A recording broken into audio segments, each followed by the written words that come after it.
হযরত আবু বকর সিদ্দিক রাদিয়াল্লাহু আনহু এই পৃথিবী রাসূল করিম সাল্লাল্লাহু আলাইহি ওয়াসাল্লামের মৃত্যুর পর 2 বছর শাসন করেছেন। তো 2 বছর শাসন করেছেন এরকম ভাবে যে তিনি 1/3 মানুষের ভরণ পোষণের ব্যবস্থা করেছেন, 2/3 মানুষের ভরণ পোষণের ব্যবস্থা করে যেতে পারেন। এজন্য তার মৃত্যুর সময় ওসিয়ত করে যান, হে আলী, হে উমর, তোমরা দুইজন স্মরণ রাখো, আমি যখন মৃত্যুবরণ করব তখন আমাকে 3টা কাপড় দিয়ে দাফন করবে। একটা হলো নতুন কাপড় আর 2টা হলো পুরাতন কাপড়। তো একটা নতুন কাপড় আর 2টা পুরাতন কেন?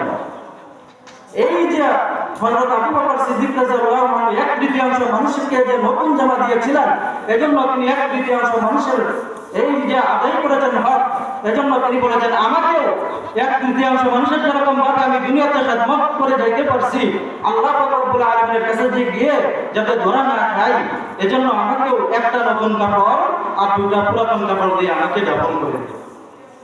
হযরত আবু বকর সিদ্দিক রাদিয়াল্লাহু আনহু মৃত্যুবরণ করলেন।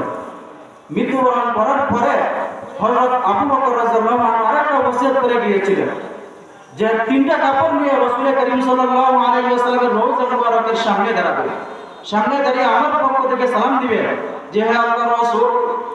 আবু বকর রাদিয়াল্লাহু আনহু ওসিয়ত করে গেছেন তার মৃত্যুর পরে আপনার কাছ থেকে অনুমতি নিতে, আপনার পাশের কবরে দাফন করার জন্য। হে আল্লাহর রাসূল, আপনি কি আবু বকরকে দাফন করার জন্য আপনার পাশে অনুমতি দেন? তখন হযরত রাসূল করিম সাল্লাল্লাহু আলাইহি ওয়াসাল্লাম বলেন যে আবু বকর এতদিন ছিল আমার দুনিয়ার সাথী, এখন আমি কেন অনুমতি দিব কেন? এমনি তার অনুমতি হয়ে গেছে। তো হযরত আবু বকর রাদিয়াল্লাহু আনহুকে রাসূল করিম সাল্লাল্লাহু আলাইহি ওয়াসাল্লাম বলার সাথে সাথে এমনি অনুমতি দিয়ে দিলেন। হযরত আবু বকর সিদ্দিক রাদিয়াল্লাহু আনহু যখন মৃত্যুবরণ করলেন, তখন আবু বকর সিদ্দিক রাদিয়াল্লাহু আনহুকে রাসূলের পাশে দাফন করা হয়।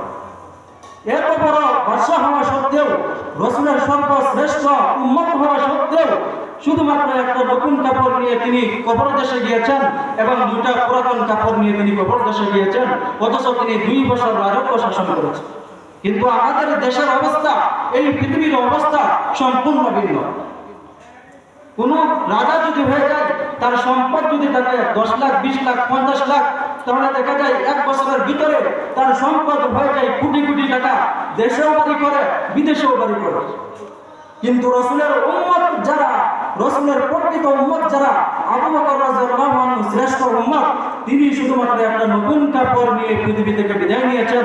মৃত্যুর সময়ও তিনি 2টা পুরাতন কাপড় নিয়ে তাকে দাফন করা হয়েছে। তো এই জন্যই তো হযরত আবু বকর সিদ্দিক রাদিয়াল্লাহু আনহু সর্বশ্রেষ্ঠ। এরপরে